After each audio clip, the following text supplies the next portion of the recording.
ముఖ్యంగా పిల్లలకి ఇచ్చే నోట్బుక్స్ అండ్ టెక్స్ట్ బుక్స్ విషయంలో చాలా రిఫార్మ్స్ తీసుకొచ్చారని చెప్తున్నారు. ఏంటి ఆయన తీసుకొచ్చిన లోకేష్ గారు మార్క్ ఏంటంటే ఏం చెప్తారు? లాస్ట్ ఇయర్ ఏదైతే జూన్ 12 తర్వాత ఏదైతే ఈ ప్రభుత్వం ఫామ్ అయిన తర్వాత ఇచ్చిన పుస్తకాలండి. అప్పట్లో ఎట్లా ఉండేవంటేనండి, ఇదిగోండి ఇట్లా ఉండేవి. అప్పట్లో ఒక్కొక్క దానికి ఒక్కొక్క బుక్, ఒక్కొక్క సబ్జెక్ట్. అంటే ఇప్పుడు తెలుగుకి ఒక బుక్, ఇంగ్లీష్కి ఒక బుక్, మ్యాథ్స్కి ఒక బుక్, హిందీకి ఒక బుక్, అట్లాగా ఒక్కొక్క దానికి ఒక్కొక్క బుక్ ఇచ్చేవాళ్ళు. ప్లస్ ఆ బుక్ మీద కూడా ఏంటంటే అండి, సపోజ్ ఇదే బుక్ అనుకుందాం. ఈ బుక్ మీద తాటికేంత అక్షరాలతో జగనన్న అని ఉంది. కింద 8th క్లాసో 9th క్లాసో మ్యాథ్సో సైన్సో సోషలో హిందీయో తెలుగో అని చిన్న అక్షరాలు రాశారు. కానీ గత ప్రభుత్వంలో ఏం జరిగిందండి, ఇక్కడ పెద్ద తాటికేంత అక్షరాలతో జగనన్న జగనన్న జగనన్న అని ఉండేది. కానీ ఇప్పుడు ఏం లేదండి, చాలా నీట్ గా.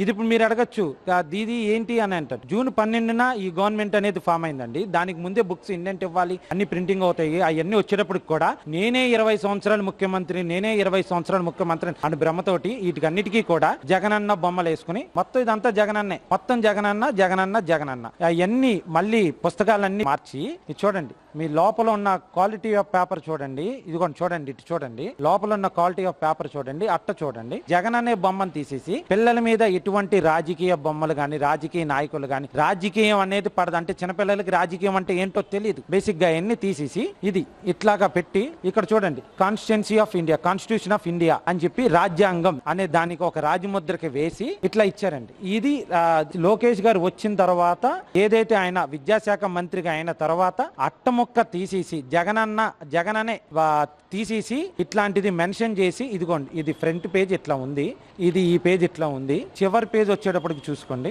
ఇది ఇట్లాగా, ఇది ఇట్లాగా. అంటే వెనకాల పిల్లలు ఒక ఎకో ఎన్విరాన్మెంటల్లీ న్యాచురల్ గా ఉండేటట్టుగా ఈ లోకేష్ గారు అప్పటికప్పుడు నిర్ణయం తీసుకుని ప్లాన్ చేసి ఇచ్చిన పుస్తకాలండి.